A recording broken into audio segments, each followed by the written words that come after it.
Kas, jei pasakyčiau, kad vieno Lietuvos didžiojo kunigaikščio niekada nebuvo, kad dauguma Lietuvos istorikų klysta. Šiandien papasakosiu apie tariamai Lietuvos didįjį kunigaikštį Švarną ir kodėl jis tikriausiai nebuvo Lietuvos didysis kunigaikštis. Kartą darydamas video apie Lietuvos istoriją atsidariau Wikipedijos Lietuvos didžiųjų kunigaikščių sąrašą ir jame pastebėjau kai ką. Švarnas kažkoks neaiškus valdovas ir tai mane privedė prie labai gilaus tuščio urvo, su kuriuo šiandien aš jūs ir supažindinsiu. Rašytiniuose šaltiniuose Švarnas buvo pirmą kartą paminėtas 1254 metais Mindaugo ir Haličo Volynės kunigaikščio Danilo Romanovičiaus taikos sutartyje. Mindaugas už Švarną išleido savo dukrą, tuo metu Švarnui buvo 14. Nors Švarnas tapo Mindaugo žentu, arčiausiai Lietuvos reikalų atsidūrė jo brolis Romanas Danilovičius, o istoriniai šaltiniai neliudėjo jokios aktyvios Švarno veiklos Lietuvos reikalose iki Mindaugo mirties. Išskyrus 1255 metų Mindaugo ir Danilo žygį į Zviholą, tačiau Švarnas jame atliko tik karinės priedangos užtvaros manevrus. Kitos naujienos. Mindaugas nužudytas. Po Mindaugo nužudymo 1263 metais Lietuvoje ėmė ryžtingai veikti Haličo Volynės valdančioji šeima Romanovičiai. Švarnas su žmona Mindaugo dukra ir Mindaugo sūnus Vaišelga 3 metams sustabdęs vienuolio įžadus, pasirodo ir taip galima, tapo realiais Lietuvos sosto įpėdinių kandidatais. Vaišelga, grįžęs tėvynėn, keršijo savo tėvo žudikams ir siekė atkurti savo šeimos valdžią visoje šalyje. Kerštas man netrodo labai šventas dalykas, bet kita vertus čia 13 amžius. Lietuvoje Vaišelga nebuvo labai laukiamas, tad jis nedvejodamas pasinaudojo Romanovičių pagalba. Švarnas jam tiko tik iš dalies, nes jis neturėjo pakankamai politinės ir karinės veiklos patirties.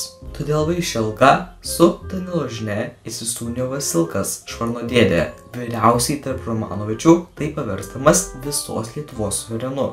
Kunigaikštis Vasilkas vienintelis galėjo suteikti rimtą karinę paramą.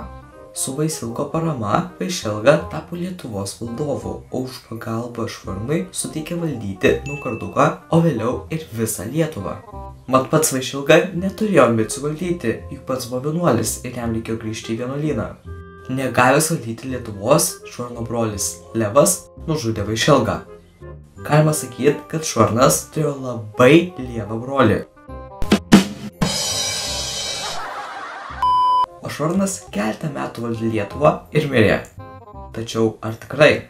Sklandžią Haličo Volynės metraščių versiją apie stačiatikio Švarno valdžią Lietuvoje sugriauna kitos to pačio metraščio eilutės.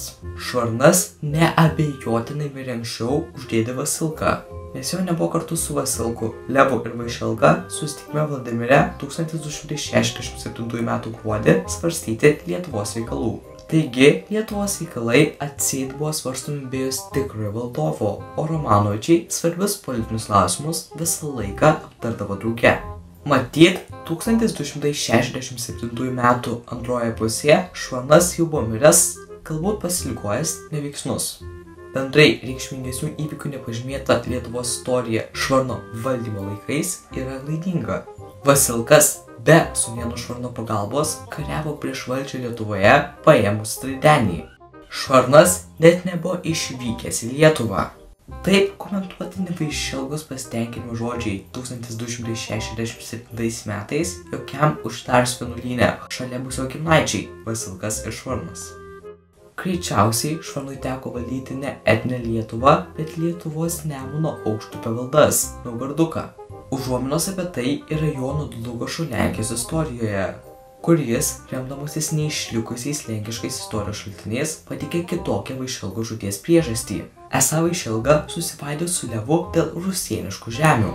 Taigi tikroji 1267 m. Levo ir Vaišelgos konflikto priežastis – Vaišelgos nenoras Levui užleisti Naugarduką, kurį iki tol buvo įteikęs Švarnui.